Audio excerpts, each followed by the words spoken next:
नमस्कार दोस्तों, मैं हूँ विभा पांडे और आप सभी का स्वागत करती हूँ आज की इस वीडियो में। तो आज की इस वीडियो में हम जानेंगे कि बहुला चौथ का व्रत कब किया जाता है, इस बार किस तारीख को बहुला चौथ का व्रत पड़ा है, दिन कौन सा पड़ा है और बहुला चौथ के व्रत करने के क्या नियम है, क्या विधि विधान है, कैसे किया जाता है, ये सारी जानकारी आपको मेरे इस वीडियो में मिलेगी। आप बने रहें मेरे साथ मेरे चैनल पे। और अगर आपको मेरी वीडियो पसंद आती है तो प्लीज़ मेरे वीडियो को लाइक कीजिएगा, चैनल को सब्सक्राइब कर दीजिएगा, साथ में बेल आइकन को ज़रूर प्रेस कीजिएगा, जिससे मैं जब भी कोई वीडियो अपलोड करूं तो नोटिफिकेशन आपको सबसे पहले मिले। तो हम सबसे पहले ये जान लेते हैं कि बहुला चौथ का व्रत कब किया जाता है।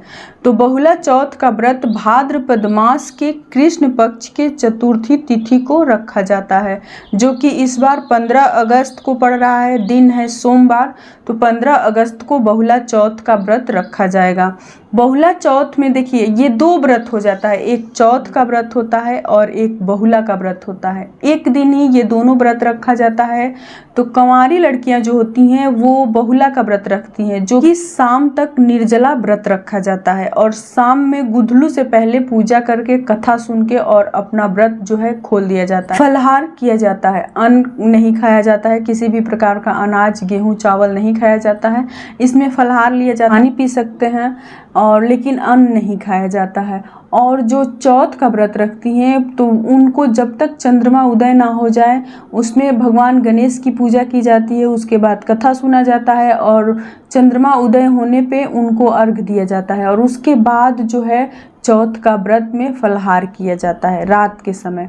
तो बहुला का व्रत जो है कंवारी लड़कियां करती हैं, शाम तक निर्जला व्रत रखती हैं, शाम तक कुछ खाना पीना नहीं होता है और शाम में आपको 3 या 4 बजे से जो है पूजा होता है बहुला में। तो पूजा किसकी होती है, तो मिट्टी के गाय बछड़ा और शेर का चित्र बना के पहाड़ भी बनाया जाता है और उसी की पूजा किया जाता है। पूजा के बाद आपको वहीं कथा सुनना होता है। तो देखिए पूजा कैसे किया जाता है, क्या क्या सामग्री लगता है पूजा करने में। बहुत ही साधारण तरीके से बहुला का पूजा होता है। बहुला व्रत में आपको फल ले जाना होता है, जल लेके जाना होता है।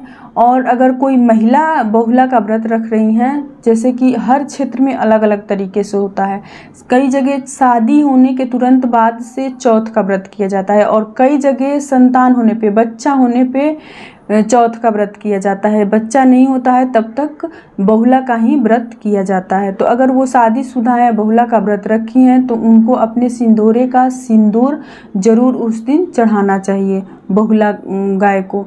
तो वो अपने सिंदूरे का सिंदूर चढ़ाएं, जल चढ़ाएं, फल अगरबत्ती धूप दीप, बस यही लगता है। बहुत ही साधारण तरीके से पूजा होता है और पूजा के बाद जो है कथा सुना जाता है और कथा के बाद आप फलहार ले सकते हैं, फलहार लेके अपना व्रत खोल सकते हैं। लेकिन शाम के बाद से आपको पानी भी नहीं पीना चाहिए। रात में पानी पीना भी वर्जित होता है। शाम में गुधलू के बाद से आपको एक टाइम ही फलहार लेना होता है और पानी पीना होता है और किसी भी तरह का अन्न नहीं खाया जाता है। हमारा बहुला व्रत के नियम। और अब जान लेते हैं कि चौथ व्रत के क्या नियम है, कैसे किया जाता है।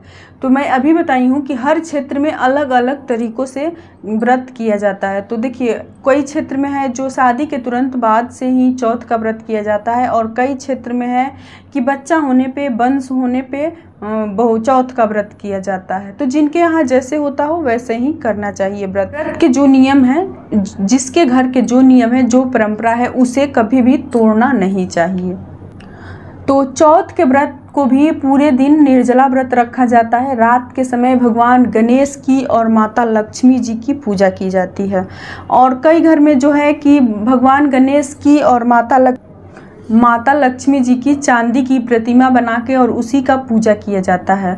और जिनके घर में नहीं बना है वो मन्नत लेके बनवा सकते हैं। जैसे कि मानिए कि आपके घर में वंश का कमी हो तो आप भगवान गणेश से जो है आप मन्नत ले सकते हैं कि हे भगवान आप मेरे घर में वंश का जन्म दीजिए, तो मैं आपका प्रतिमा बनवा के पूजा करूँगी। या फिर किसी भी तरह का आपका बच्चा किसी एग्ज़ाम में पास नहीं हो रहा है या मतलब किसी भी तरह के आप आप मन्नत लेके और चांदी का प्रतिमा बनवा के और उसकी पूजा कर सकते हैं। माता लक्ष्मी जी की और भगवान गणेश की चांदी की प्रतिमा बनाया जाता है और चौथ में पूजा किया जाता है।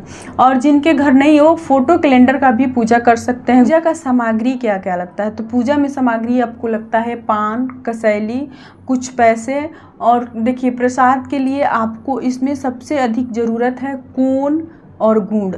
कोन और गुड़ जो है भगवान गणेश जी को बहुत ही पसंद है, उनका मुख्य प्रसाद है। और आप कोई भी फल ले सकते हैं, केला, सेब, अनार, सभी तरह का फल, आप सब फल ले सकते हैं, लेकिन कोन और गुड़ जरूर चढ़ाइएगा भगवान गणेश को। लक्ष्मी जी को चढ़ाने के लिए आपको पीले सिंदूर की ज़रूरत पड़ती है। गाय का गोबर गौरी गणेश बनाने के लिए, आम का पल्लव भी लगता है पूजा में कलश पे रखने के लिए, चावल लगता है नीचे रखने के लिए, आपको गेहूं या जौ की ज़रूरत होती है और गेहूं या जौ पे ही कलश रख के और उस पे जो है कटोरी में चावल रख के और उस पे दीप जलाया जाता है।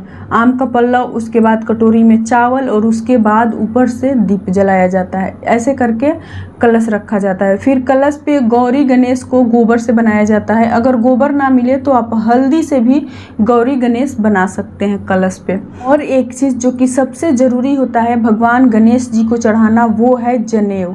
जनेऊ चढ़ाना बिल्कुल नहीं भूलना चाहिए। भगवान गणेश को जनेऊ भी चढ़ाया जाता है। तो ये सारी सामग्री के साथ आप पूजा कीजिए और पूजा करने के बाद आपको कथा सुनना होता है। भगवान गणेश की 5 कथा सुनी जाती है और कथा सुनने के बाद जब चंद्रमा उदय हो जाए तो आपको तुरंत उदय के साथ ही आपको अर्घ देना चाहिए। जैसे चंद्रमा दिखे तुरंत आपको अर्घ देना चाहिए और अर्घ देने के बाद जो भी घर में बड़े बुजुर्ग हैं उनका आशीर्वाद लेना चाहिए, उनका पैर छूना चाहिए, प्रणाम करना चाहिए और उसके बाद से आपको फलाहार करना चाहिए। तो चौथ का जो व्रत है इस तरह से किया जाता है, इस प्रकार से किया जाता है। और जो है बहुला और चौथ दोनों व्रत एक ही दिन रखा जाता है, बस इसके जो नियम हैं वो थोड़ा सा अलग अलग नियम हैं। तो यहीं तक का था आज का हमारा वीडियो और फिर मिलती हूँ दूसरे वीडियो में। तब तक के लिए नमस्कार।